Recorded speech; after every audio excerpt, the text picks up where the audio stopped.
இந்த எலக்ட்ரிக் வண்டிலாம் இருக்குல்ல, எலக்ட்ரிக் வண்டி பேட்டரி பார்த்தீங்கன்னா ஆரம்பத்தில் அவங்க சொல்கிறது கொடுக்கும்.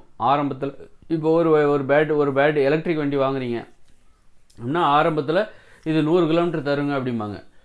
ஓகே, ஒரு வருஷத்துக்கு தரும், அப்புறம் ஒரு 1.5 வருஷத்துக்கு தரும். படிப்படியாக என்ன ஆகும், அந்த பேட்டரியோட கெப்பாசிட்டி குறைஞ்சிட்டே போகும்.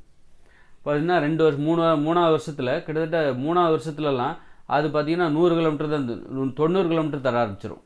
அதுக்கு மேலே தராது. அந்த பேட்டரி வண்டியை பற்றி நம்ம நினைக்கிறோம் அது 6 வருஷம் அதுக்கு வாரண்டி கொடுத்துருக்காங்க.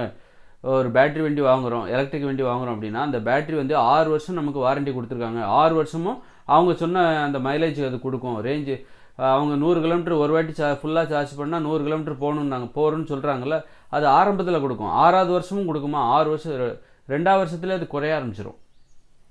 இப்போ நான் ஒரு வண்டி வாங்கினேன். வண்டி வாங்கும்போது என்ன பார்த்தீங்கன்னா ஆரம்பத்தில் 110 கிலோமீட்டர் போச்சுது. 110 கிலோமீட்டரு போயிடுச்சுது ஒரு வாட்டி சார்ஜ் போட்டால், ஃபுல்லாக சார்ஜ் போட்டால். அப்புறம் பார்த்தீங்கன்னா ஒரு 1.5 வருஷம் கழிச்சு 2 வருஷம் முடிஞ்சு போச்சு. இப்போ என்ன ஆகிப்போச்சு, இப்போ வந்து 90 கிலோமீட்டர் தான் கொடுக்குது. ஃபுல்லாக சார்ஜ் போட்டால் 90 கிலோமீட்டர், 20 கிலோமீட்டர் லாஸ் ஆகிடுச்சு. வெறும் 2 வருஷம் தான் இருக்குது. அப்போ இன்னும் 3வது வருஷத்தில் அப்படியே குறைஞ்சிட்டு போகும். 4வது வருஷத்துக்கு இன்னும் 3 வருஷம் கழிஞ்சு போச்சுன்னா 80 கிலோமீட்டர் தான் தரும். அடுத்து 4 வருஷம் கழிஞ்சு போச்சுன்னா 70 கிலோமீட்டர் தான் தரும். அப்புறம் 5வது வருஷத்தில் 50 கிலோமீட்டர் தான் தரும். 110 கிலோமீட்டர் தரும்னு நம்பி நம்ம வாங்குகிற ஒரு எலக்ட்ரிக் வண்டி ஒரு 4 வருஷம் ஆச்சுன்னா அதோட பேட்டரி கெப்பாசிட்டி குறைஞ்சி நமக்கு ஒரு 50 கிலோமீட்டர் தான் தர்ற அளவுக்கு அது மாறிடும். அதையும் நாம் தெரிஞ்சுக்கணும். அதுக்கு ஏதாவது தீர்வு இருக்கா அப்படின்னா எனக்கு தெரியல. ஒருவேளை இருக்கலாம், இல்லாமலும் இருக்கலாம். ஏன்னா ஒரு எலக்ட்ரிக் வண்டி வாங்குறவங்க இதையும் நம்ம தெரிஞ்சுக்கணும். அதாவது எந்த ஒரு பெட்ரோல் வண்டியும் அப்படி தான். ஆரம்பத்தில் நல்ல மைலேஜ் கொடுக்கும், போக போக மைலேஜ் கம்மியாகிட்டே போகுதுல்ல. ஆரம்பத்தில் சில வண்டி 50 கிலோமீட்டர் தரும்.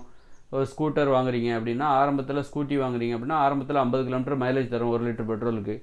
அது போக போக வருஷம் கிடக்க இப்போ 45 தான் தருது, இப்போ 40 தான் தருது, இப்போ 35 தான் தருதுன்னு சொல்லுவாங்க. 2-3 வருஷம் கழிச்சு அந்த பெட்ரோல் வண்டி 35 கிலோமீட்டர் தாங்க எனக்கு மைலேஜ் தருதுன்னு சொல்லுவாங்க. அதனால் இதையும் நம்ம தெரிஞ்சுக்கணும். ஒரு எலக்ட்ரிக் வண்டிலையும் இதே பிரச்சனை இருக்குது. அந்த பேட்டரியோட கெப்பாசிட்டி ஆரம்பத்தில் இருக்கிற மாதிரியே இருக்காது.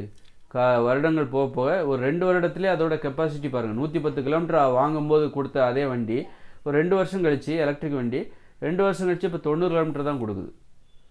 அதனால் இந்த பிரச்சனையும் அதில் இருக்குது அப்படிங்கிறத நம்ம தெரிஞ்சுக்கணும். அதையும் நம்ம மனசில் வச்சுக்கிட்டு தான் ஒரு வண்டியை நம்ம வாங்குறதை பற்றி யோசிக்கணும் அப்படிங்கிறத நான் சொல்கிறேன்.